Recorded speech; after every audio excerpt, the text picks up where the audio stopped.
इतना तो करना स्वामी, जब प्राण तन से निकले। इतना तो करना स्वामी, जब प्राण तन से निकले। गोविंद गोविंद नाम लेकर तब प्राण तन से निकले। इतना तो करना स्वामी, जब प्राण तन से निकले। गोविंद नाम लेकर, गोविंद नाम लेकर जब प्राण से निकले। इतना तो करना स्वामी, जब प्राण तन से निकले।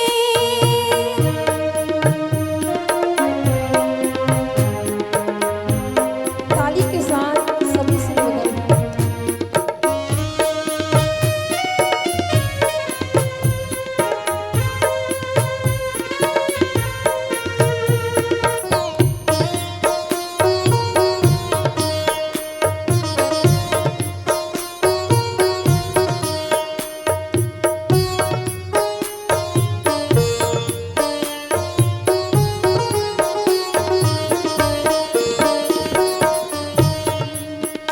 श्री गंगा जी का तट हो, यमुना का वंशीवट हो।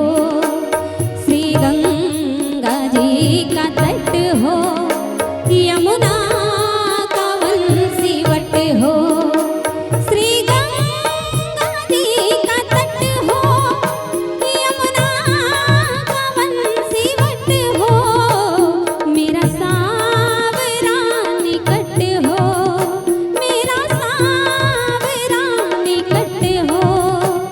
जब प्राण तन से निकले।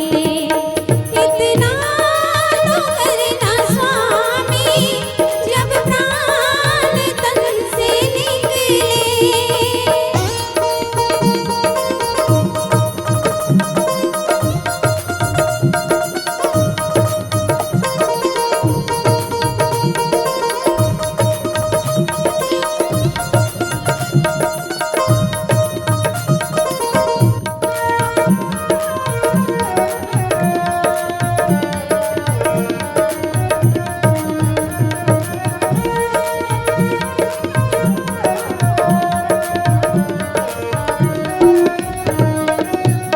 जब कंठ प्राण आवे, कोई रोग ना सतावे।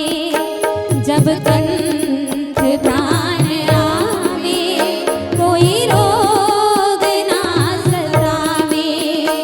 जब कंठ प्राण आवे, कोई रोग ना सतावे।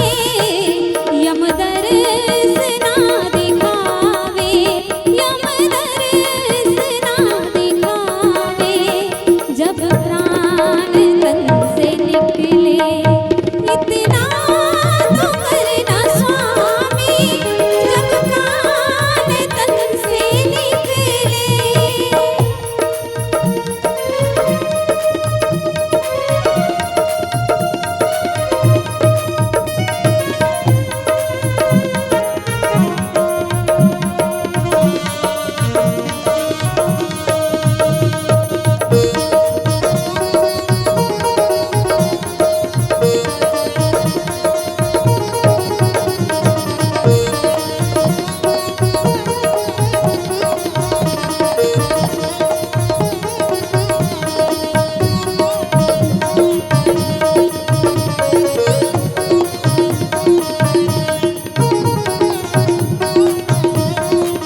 राजा रामचंद्र की जय हो।